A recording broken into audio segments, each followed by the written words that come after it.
All right, Alexander, let's revisit what is going on in with Armenia and Azerbaijan and Pashinyan's attempts to move Armenia into the European Union and NATO. Actually, Pashinyan gave a speech like a week and a half ago. Not many people reported on it, where he said that Armenia is now ready to enter the European Union and NATO. He actually said that during a speech that he gave like a week and a half ago at some event, some EU ministerial event or something was taking place in Azerbaijan. Pashinyan said that Armenia, since the conflict has in Nagorno-Karabakh has concluded with Azerbaijan, he said now Armenia is ready to enter the European Union and NATO. What a comment, what a statement from Pashinyan. I mean, it just leaves you shaking your head. Anyway, they need Russia. Russia is the big player in the region, and Russia continues to work with Armenia, even though Pashinyan is doing everything he can to take Armenia into the European Union and into NATO. What is the latest? Well, indeed, and to add to that, he said, to the Europeans, your values are our values. And of course, when they talk about values, you need to be particularly careful because, of course, we know what values means. And he's also, the Armenian government is also, and parliament, which of course is dominated by Pashinyan's party, has now ratified the Rome Statute, which means that if Putin were to visit Armenia, they would have to arrest him in compliance with the ICC warrant. All these deeply unfriendly moves, as the Russians say. And of course, what we've had over the last couple of weeks, predictably, are all sorts of murmurs from Azerbaijan that the border between Armenia and Azerbaijan needs to be clarified. And also murmurs about the importance for Azerbaijan of having a secure route to Nakhichevan. And of course, they're dropping obvious hints that they think that the situation should be resolved with a direct land bridge from Azerbaijan all the way to Nakhichevan. Now, Armenia still is a member of the Collective Security Treaty Organization. There is still a Russian military base in Armenia. There are Russian troops in Armenia. If there were at the present time a military attack by Azerbaijan on Armenia in order to sort out the problems of the border and establish that land bridge to Nakhichevan, then Russia is treaty bound at the moment to come to Armenia's protection. If, of course, Armenia quits the Collective Security Treaty Organization, then that is no longer the case. All of these moves, all of these hints have been made by the Azerbaijanians, I think partly to remind the Armenians of all of this. I'm sure the Russians have, let's put it like this, I'm sure they're not sorry that the Aliyev government has been talking in this way. But as the Russians always do, they look the other way, they pretend to look the other way. Even as Pashinyan is making all of these statements, they're saying, look, if Armenia does want to quit the Collective Security Treaty Organization and the Eurasian Economic Union, well, that's up to them.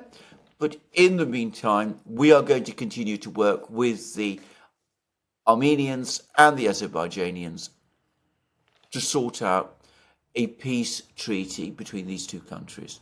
And Lavrov has been making comments about this. And the result is that whatever Pashinyan says, one gets the sense, again based on what Lavrov has been saying, that the Armenians have found that they have no ultimate choice but to continue to work with the Russians towards securing that peace treaty with Azerbaijan, because ultimately they have no choice. Russia remains the big player in the Southern Caucasus, and it remains the only country that is in a position to guarantee Armenia's security. The Armenians can talk about buying weapons from France, they can talk about all kinds of other things, but if trouble comes, it's to the Russians they have to call. And there's a rather bitter editorial in the Financial Times, which has just come out, which very grudgingly and bitterly admits this, that the Western powers have no real means to project power into the Southern Caucasus and to come to Armenia's rescue if Armenia finds itself in trouble. Right.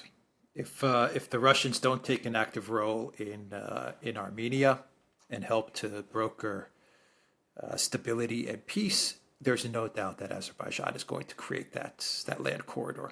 This is without question. Yes. And so Armenia needs Russia. This is real politics. This is reality. Yeah. Yes. Smashing Yes. into Pashinyan. Yes. Yes. My own personal view, actually, is that the events of the last few weeks have been, in the long term, disastrous for him, because what he has done is that he's. I think the original plan was give Nagorno-Karabakh to Azerbaijan, and then dump that and move on and enter NATO and the EU. I think this is what he thought he could do. I mean, bear in mind, as I understand it, Pashinyan's background is as a human rights lawyer, which already should ring alarm bells, and as a journalist. He's not perhaps the sort of person who is particularly versed in realpolitik and those kind of things. But anyway, that was his idea. And then what happened was that rather than wait for Armenia to give Nagorno-Karabakh to Azerbaijan as part of some bigger deal that would have allowed Armenia to join NATO and the EU, what happened was that Azerbaijan decided, well, we might just as well march in to Nagorno-Karabakh and take it over ourselves. There's no need for us to agree to any kind of deal for that to happen with Armenia, because they've already recognized it as part of our territory, and we can just march in and take it. And I think that pulled the rug ultimately under Pashinyan, because he wasn't able to do this complicated deal that he and the Europeans probably thought he would be able to do with the Azerbaijanians. He found that the Azerbaijanians basically took the initiative and decided things for themselves. So the result is he's lost Nagorno-Karabakh. He's not gained anything in return. He's had 100,000 people leave Nagorno-Karabakh and come to Armenia. Armenia has been reduced, and it still finds that it remains dependent on the Russians.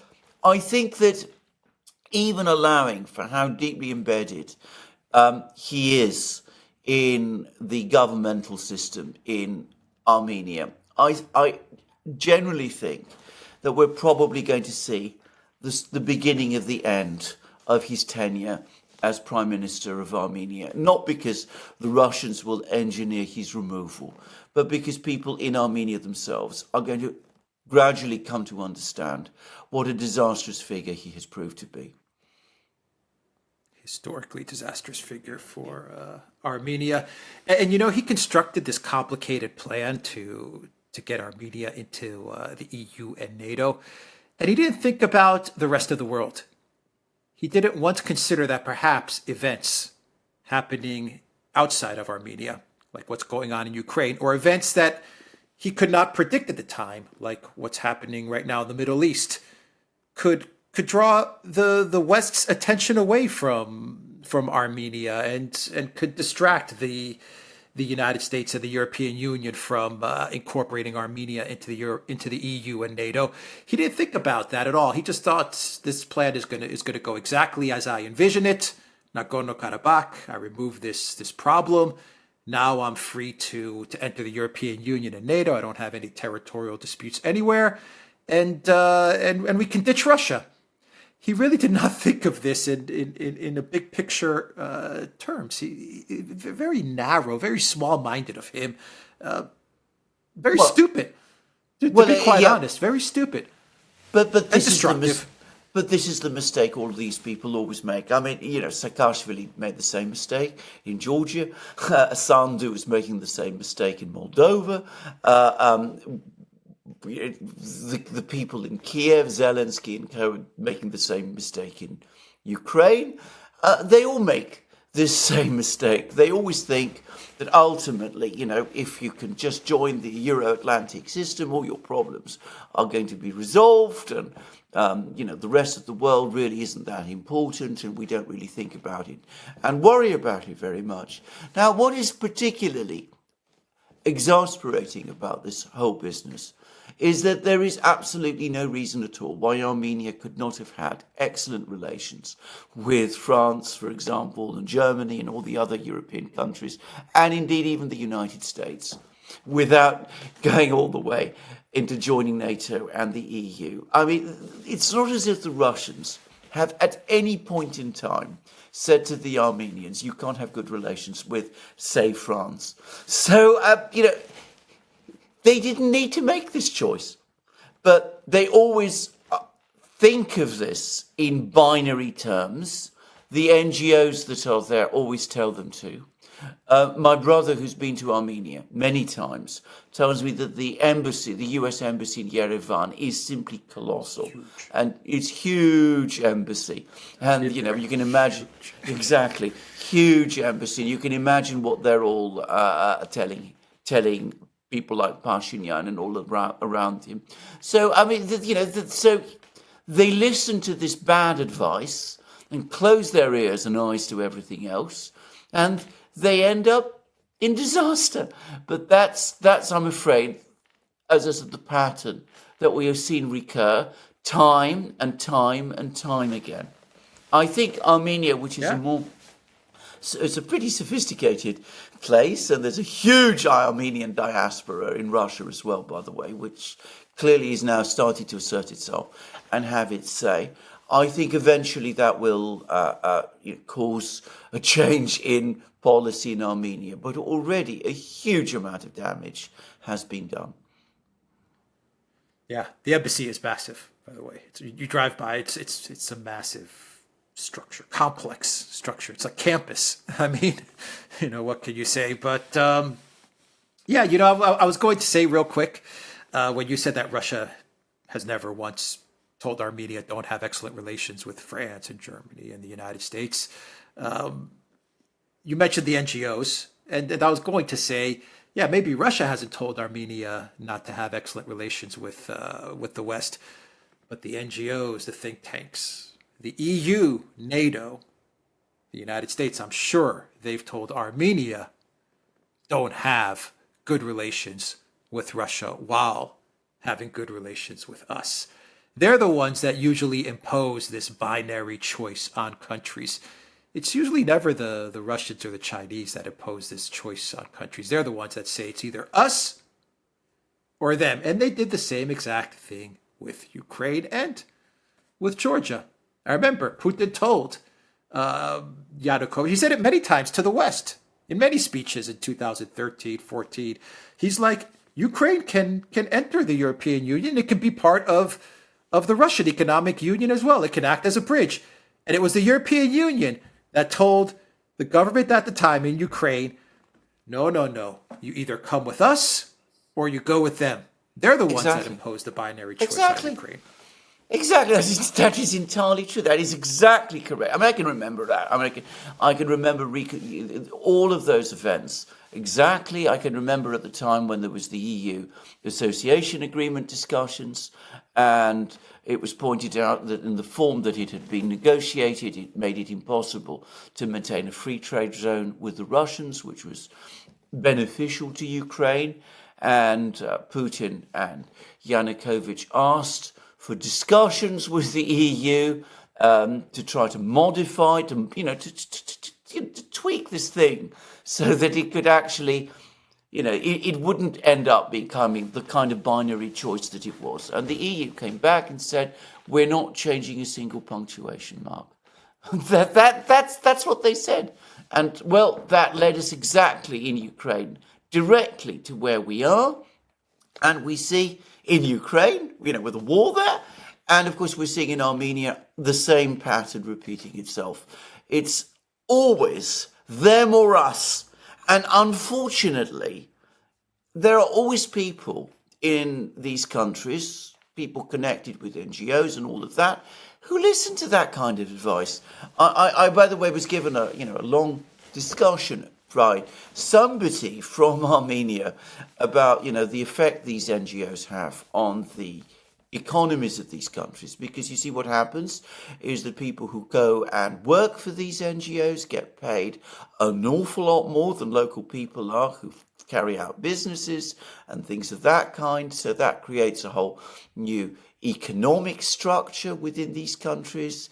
Then of course the media gets bought up because the money is there to buy up the media, and the whole debate, the whole understanding of politics that way begins to become affected and distorted in all sorts of ways that blinds people to the realities. All right, we'll end there. TheDuran.locals.com. We are on Rumble, Odyssey, BitChute, Telegram, Rockfin, and Twitter X. And go to the Duran shop. 20% off. Use the code TheDuran20. Take care.